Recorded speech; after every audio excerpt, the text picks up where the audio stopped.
ಸರ್ಕಾರಿ ಆಸ್ಪತ್ರೆಗಳಲ್ಲಿ ವೈದ್ಯರಿಲ್ಲದೆ ಪರದಾಡುವಂತ ಪರಿಸ್ಥಿತಿಯನ್ನ ಸಾರ್ವಜನಿಕರು ಎದುರಿಸ್ತಾ ಇದ್ದಾರೆ. ವಿಜಯಪುರ ಜಿಲ್ಲೆಯ ಸಿಂದಗಿಯಲ್ಲಿ ಬಾಣಂತಿ ಹಸುಗೂಸು ಸಾವನ್ನಪ್ಪಿದ್ದಾರೆ. ವೈದ್ಯರ ನಿರ್ಲಕ್ಷ್ಯ ಎನ್ನುವಂತ ಆರೋಪ ಕುಟುಂಬಸ್ಥರು. ವೈದ್ಯರ ನಿರ್ಲಕ್ಷ್ಯಕ್ಕೆ ಇಬ್ಬರು ಸಾವನ್ನಪ್ಪಿರುವಂತ ಆರೋಪ ಕೇಳಿಬಂದಿದೆ. ಆಕ್ರೋಶ ವ್ಯಕ್ತವಾಗ್ತಾ ಇದೆ. ಹೆರಿಗೆಗಂತ ಸರ್ಕಾರಿ ಆಸ್ಪತ್ರೆಗೆ ಹೋದಾಗ ವೈದ್ಯರಿಲ್ಲದೆ ಪರದಾಡುವಂತ ಪರಿಸ್ಥಿತಿ ನಿರ್ಮಾಣವಾಗಿದೆ. ಸರ್ಕಾರಿ ಆಸ್ಪತ್ರೆಯಿಂದ ಆಸ್ಪತ್ರೆಗೆ ಅಲೆದಾಡಿದ್ರೂ ಕೂಡ ಕೊನೆಗೆ ಈ ದುರ್ಘಟನೆ ಸಂಭವಿಸಿದೆ. 30 ವರ್ಷದ ಬಾಣಂತಿ ಮೈತ್ರಾ ಸುಂಗಠಾಣ ಸಾವನ್ನಪ್ಪಿದ್ದಾರೆ. ಮೊದಲು ಯಂಕಚಿ ಗ್ರಾಮದ ಸರ್ಕಾರಿ ಆಸ್ಪತ್ರೆಗೆ ದಾಖಲಾಗಿದ್ರು. ಹೆಚ್ಚಿನ ಚಿಕಿತ್ಸೆಗಾಗಿ ಸಿಂದಗಿ ತಾಲೂಕು ಆಸ್ಪತ್ರೆಗೆ ತೆರಳೋಕೆ ವೈದ್ಯರು ಸೂಚನೆಯನ್ನ ಕೊಟ್ಟಿದ್ರು. ಸಿಂದಗಿ ಆಸ್ಪತ್ರೆಯಲ್ಲಿ ರಕ್ತಸ್ರಾವವಾಗಿ ಗಂಡು ಮಗು ಜನಿಸುತ್ತೆ. ರಕ್ತಸ್ರಾವ ಹೆಚ್ಚಾದರೂ ಕೂಡ ವೈದ್ಯರಿಲ್ಲ, ಹಾಸ್ಪಿಟಲ್ನಲ್ಲಿ ಡಾಕ್ಟರ್ಸ್ಗಳಿಲ್ಲ. ನರ್ಸ್ಗಳೇ ಚಿಕಿತ್ಸೆಯನ್ನು ಕೊಟ್ಟಿದ್ದಾರೆ. ಸಿಂದಗಿಯಿಂದ ವಿಜಯಪುರ ಆಸ್ಪತ್ರೆಗೆ ಸಾಗಿಸುವಾಗ ಬಾಣಂತಿ ಸಾವನ್ನಪ್ಪಿದ್ದಾರೆ. ಸಿಂದಗಿ ಪಟ್ಟಣದ ಸರ್ಕಾರಿ ತಾಲೂಕು ಆಸ್ಪತ್ರೆ ವಿರುದ್ಧ ಕುಟುಂಬಸ್ಥರು ದೊಡ್ಡ ಮಟ್ಟದಲ್ಲಿ ಆಕ್ರೋಶವನ್ನ ವ್ಯಕ್ತಪಡಿಸ್ತಾ ಇದ್ದಾರೆ. ರಾಜ್ಯದ ಸರ್ಕಾರಿ ಆಸ್ಪತ್ರೆಗಳ ಕತೆ ಇದು. ಒಂದ್ ಕಡೆಯಲ್ಲಿ ಬಾಣಂತಿ ಹಸುಗೂಸು ಸಾವನ್ನಪ್ಪಿದೆ. ಒಂದು ಸರ್ಕಾರಿ ಆಸ್ಪತ್ರೆಗೆ ದಾಖಲು ಮಾಡ್ತಾರೆ. ಅಲ್ಲಿಂದ ಹೆಚ್ಚಿನ ಚಿಕಿತ್ಸೆಗಾಗಿ ಮತ್ತೊಂದು ಸರ್ಕಾರಿ ಆಸ್ಪತ್ರೆಗೆ ಕರ್ಕೊಂಡು ಹೋಗುವಾಗ ಅಲ್ಲಿ ಡಾಕ್ಟರ್ಸೇ ಇಲ್ಲ. ಪದೇ ಪದೇ ಕೇಳಿ ಬರ್ತಾ ಇರುವಂತ ಆರೋಪ, ಸರ್ಕಾರಿ ಆಸ್ಪತ್ರೆಗಳಲ್ಲಿ ಡಾಕ್ಟರ್ಸ್ಗಳಿಲ್ಲ.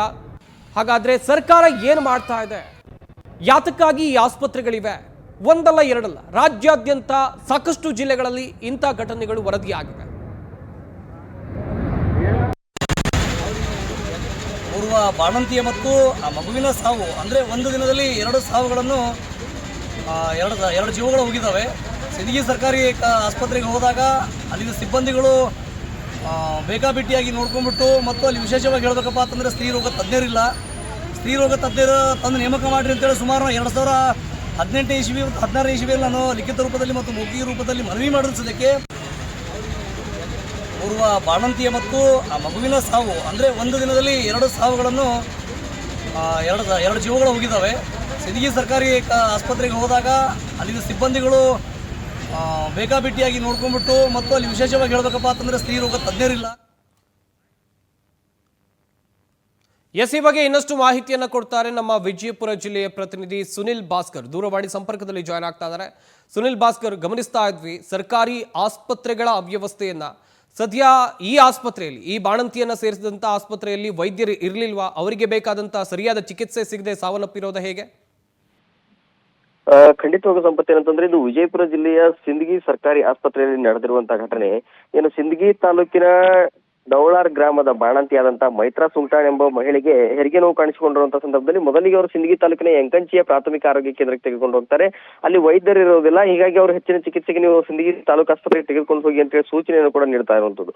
ಬಳಿಕ ಅವರು ಸಿಂದಗಿ ತಾಲೂಕು ಆಸ್ಪತ್ರೆಗೆ ತಂದಂತ ಸಂದರ್ಭದಲ್ಲಿ ಅಲ್ಲೂ ಕೂಡ ಯಾವುದೇ ರೀತಿಯಂತ ವೈದ್ಯರಿರಲ್ಲ. ಅಲ್ಲಿ ನರ್ಸ್ಗಳೇ ಆ ಮಹಿಳೆಗೆ ಹೆರಿಗೆಯನ್ನು ಮಾಡಿಸ್ತಾರೆ. ಹೆರಿಗೆ ಸಂದರ್ಭದಲ್ಲಿ ಗಂಡು ಮಗು ಜನ್ಮವಾಗುತ್ತೆ. ಆ ಮಗು ಕೂಡ ಸಾವನ್ನಪ್ಪಿರುವಂತದ್ದು. ಆ ಮಹಿಳೆಗೆ ಅತಿ ರಕ್ತಸ್ರಾವ ಹೆಚ್ಚಾಗಿರುವಂತಹ ಸಂದರ್ಭದಲ್ಲಿ ಇಲ್ಲ, ನೀವು ವೈದ್ಯರು ಇಲ್ಲಿ ಬರ್ತಾ ಇಲ್ಲ, ನೀವು ಬೇರೆ ಕಡೆ ತೆಗೆದುಕೊಂಡು ಹೋಗಿ ಅಂತ ಹೇಳಿ ಅಲ್ಲಿದ್ದಂತ ವೈದ್ಯರು ಸೂಚನೆಯನ್ನು ಕೂಡ ನೀಡ್ತಾರೆ. ಬಳಿಕ ಅದೇ ಸಿಂದಗಿಯ ಇನ್ನೊಂದು ಖಾಸಗಿ ಆಸ್ಪತ್ರೆಗೆ ಅವ್ರು ತೆಗೆದುಕೊಂಡು ಹೋದಂತ ಸಂದರ್ಭದಲ್ಲಿ ಇಲ್ಲ, ಇಲ್ಲಿ ನಾವು ಪೇಷಂಟ್ ನ ಟ್ರೀಟ್ಮೆಂಟ್ ಮಾಡಕ್ಕಾಗಲ್ಲ, ನೀವು ವಿಜಯಪುರಕ್ಕೆ ತೆಗೆದುಕೊಂಡು ಹೋಗಿ ಅಂತ ಹೇಳುವಂತ ಸಂದರ್ಭದಲ್ಲಿ ಅವರು ವಿಜಯಪುರ ತರುವಂತಹ ಸಂದರ್ಭದಲ್ಲಿ ಮಾರ್ಗ ಮಧ್ಯೆ ಆ ಗರ್ಭಿಣಿ ಮಹಿಳೆ ಸಾವನ್ನಪ್ಪಿರುವಂತದ್ದು. ಇದಕ್ಕೆ ಪ್ರಮುಖ ಕಾರಣ ಸಿಂದಗಿ ಆಸ್ಪತ್ರೆಯಲ್ಲಿ ವೈದ್ಯರು ಹೆರಿಗೆಗೆ ಅಂತ ಹೇಳಿ ವೈದ್ಯರು ಸರಿಯಾಗಿ ಕೆಲಸವನ್ನು ನಿರ್ವಹಿಸಲ್ಲ ಅಥವಾ ಸರಿಯಾಗಿ ಬರಲ್ಲ ಎಂಬ ಆರೋಪವನ್ನು ಕೂಡ ಮೊದಲಿನಿಂದಲೂ ಸಹಿತ ಸಾಕಷ್ಟು ಮಾಡ್ತಾ ಬಂದಿದ್ದಾರೆ. ಕೆಲವೊಮ್ಮೆ ಸಿಂದಗಿ ಮತಕ್ಷೇತ್ರ ಶಾಸಕ ಅಶೋಕ್ ಮನಗೂಳಿಯವರು ಸಹಿತ ಅನ್ಎಕ್ಸ್ಪೆಕ್ಟೆಡ್ ಆಗಿ ಕೆಲವೊಂದು ಆಸ್ಪತ್ರೆಗಳಿಗೆ ಕೂಡ ಭೇಟಿ ನೀಡ್ತಾರೆ. ಅಲ್ಲಿ ಅಟೆಂಡೆನ್ಸ್ ಅನ್ನು ಕೂಡ ಚೆಕ್ ಮಾಡ್ತಾರೆ. ಇಷ್ಟಾದ್ರೂ ಸಹಿತ ಅಲ್ಲಿ ವೈದ್ಯರು ಸರಿಯಾಗಿ ಬರ್ದೇ ಇರುವಂತದ್ದೇ ಈ ಗರ್ಭಿಣಿ ಮಹಿಳೆಯ ಸಾವಿಗೆ ಕಾರಣವಾಗಿರುವಂತದ್ದು.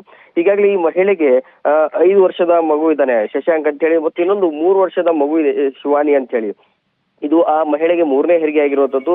ಈಗ ಗರ್ಭಿಣಿ ಹಾಗೂ ಮಗು ಸಾವನ್ನಪ್ಪಿರುವಂತ ಜೊತೆಗೆ 2 ಮಕ್ಕಳು ಕೂಡ ಅನಾಥವಾಗಿವೆ ಅಂತಾನೆ ಹೇಳ್ಬೋದು. ಜೊತೆಗೆ ಈ ಸಂಬಂಧಪಟ್ಟಂತ ಏನು ವೈದ್ಯರ ನಿರ್ಲಕ್ಷ್ಯವೇ ಇದಕ್ಕೆ ಕಾರಣವಾಗಿದೆ. ಇಂಥವ್ರ ಮೇಲೆ ಕ್ರಮ ಜರುಗಿಸಬೇಕಂತ ಹೇಳಿ ಸ್ಥಳೀಯ ಮುಖಂಡರು ಕೂಡ ಒತ್ತಾಯವನ್ನು ಮಾಡ್ತಾ ಇರುವಂತದ್ದು. ಸಂಪತ್, ಥ್ಯಾಂಕ್ ಯು ಸುನಿಲ್ ಭಾಸ್ಕರ್ ತಮ್ಮೆಲ್ಲ ಡೀಟೇಲ್ಸ್ಗಾಗಿ.